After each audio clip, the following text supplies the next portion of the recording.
Hello, Dr. Zakir Naik. My name is Mahendra Kumar, and I am by qualification MBA and work for Thomas Cook at Fort.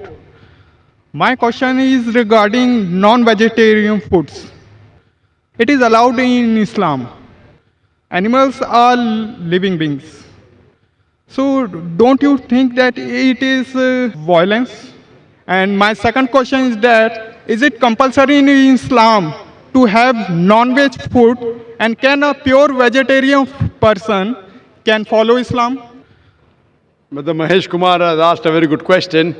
He said that in Islam you all have non-veg food, you all kill animals. Why does Islam give permission to kill living creatures? And can a Muslim be a pure vegetarian? Brother, before I answer the question, I'd like to tell you, a Muslim can be a very good Muslim even by being a pure vegetarian. It is not compulsory in Islam that you should have non-veg food. It's not compulsory. But since Allah says in the Quran and gives permission for a person to have non-veg food, in Surah Ma'idah chapter number 5 verse number 1, it says that eat of the four-footed animals which have been made lawful for you. It's mentioned in Surah Nahl chapter 16 verse number 5 that you can eat the meat of the cattle. It's mentioned in Surah Mu'minun chapter 23 verse number 21 that in the cattle we give you a drink which is good for the humankind, and of the meat you can eat. So when Almighty God gives you permission to eat the meat of the lawful animals, then why should we not have?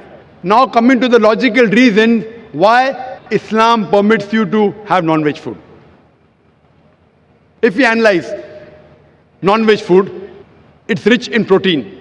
The human body, it requires 23 amino acids, out of which 8 are not made in the human body. It should be given by external diet, which are known as essential amino acids. Now these all 8 essential amino acids are present in no kind of vegetable food together.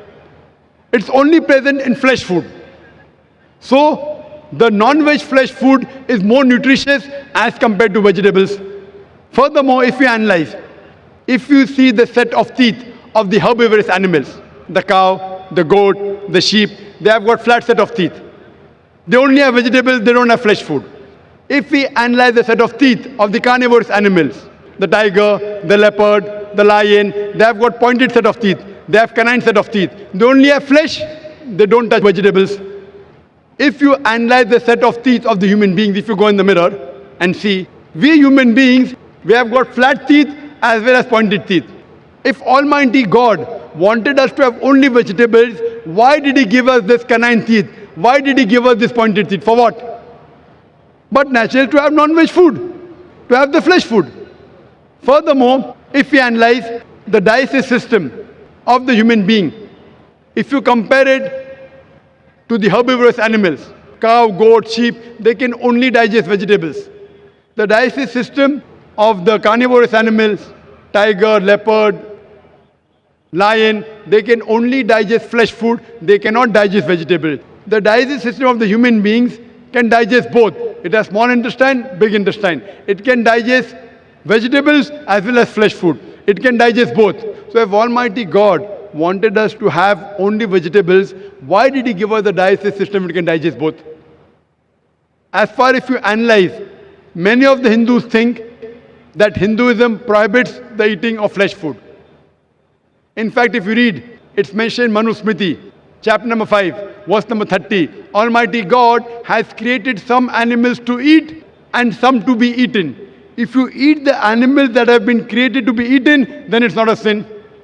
Manu Smriti, chapter number 5, verse number 31 says that Almighty God created some animals for sacrifice. Killing them is not a sin. Manu Smriti, chapter 5, verse number 40 says that killing sacrificial animals for sacrifice is permitted. It is a law of the God. So in Hindu scriptures, it's permitted to have non-veg food. If you read the Vedas and the other scriptures, sages and sons, they ate non-veg food, they even ate beef. If you read Mahabharata, Anushasan Parv, chapter number 88, when the Pandavas, they gather, Yudhishthir, who is the eldest brother of the Pandav, he asks Bhishma that what food should we give in yagna, in puja, in sacrifice, so that our ancestors will be satisfied. So Bhishma replies that if you give herbs and shrubs and vegetables, our ancestors will be satisfied for 1 month.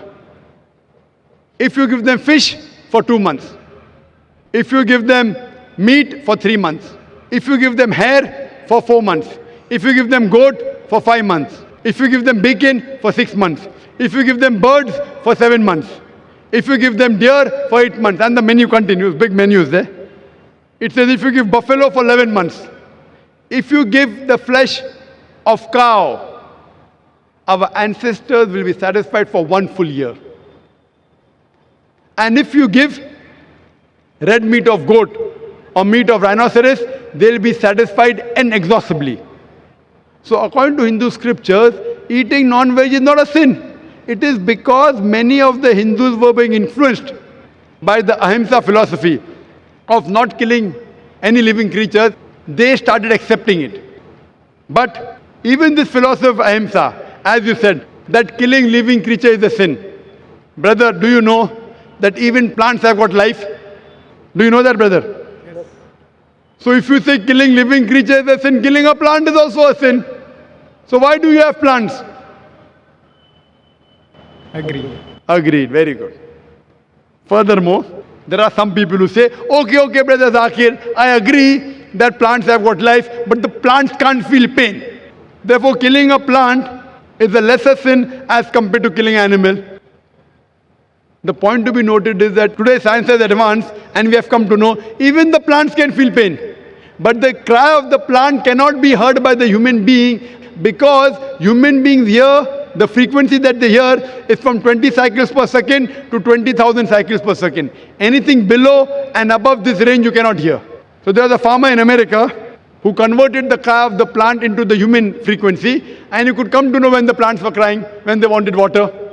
There's another person who came and argued with me and told me, Brother Zakir, I agree with you that plants have got life, plants can feel pain, but the plants have got about 2 senses less as compared to the animals. Therefore, killing a plant is a lesser sin as compared to killing an animal. I'm asking you the question, brother. Suppose your brother, your elder brother, he is born deaf and dumb.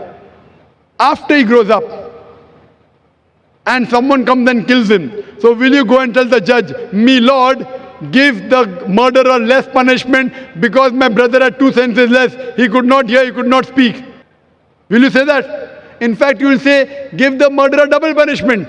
He could not hear, he could not speak. My brother was masoom, he was innocent. So in Islam, it does not work like that, 2 senses or 3 senses. The Quran says in Surah Baqarah, chapter number 2, verse number 168, eat of the good things we have provided to you. As long as the food is halal, it's tayyib for you, you can have it. And furthermore, I personally have got no problem if the non-Muslim don't have non-veg. I have got no problem. Only if they tell me eating non-veg is a sin, it's a crime, that's the time I give the reply. Otherwise, if the non-Muslims in India, they don't have non-veg, it's beneficial for me. If all the non-Muslims in India start having non-veg, then the prices of mutton and beef will rise. It'll be more expensive for me to have it. So personally, I've got no problem. Hope that satisfies your question, brother. Yeah, definitely, sir. So now, if you want, you can yet be a good vegetarian. If you want, you can eat non-veg also. Eating non-veg will keep you more healthy. You can have, but even if you want to be a pure vegetarian, it's not a sin. Hope that answers the question, brother.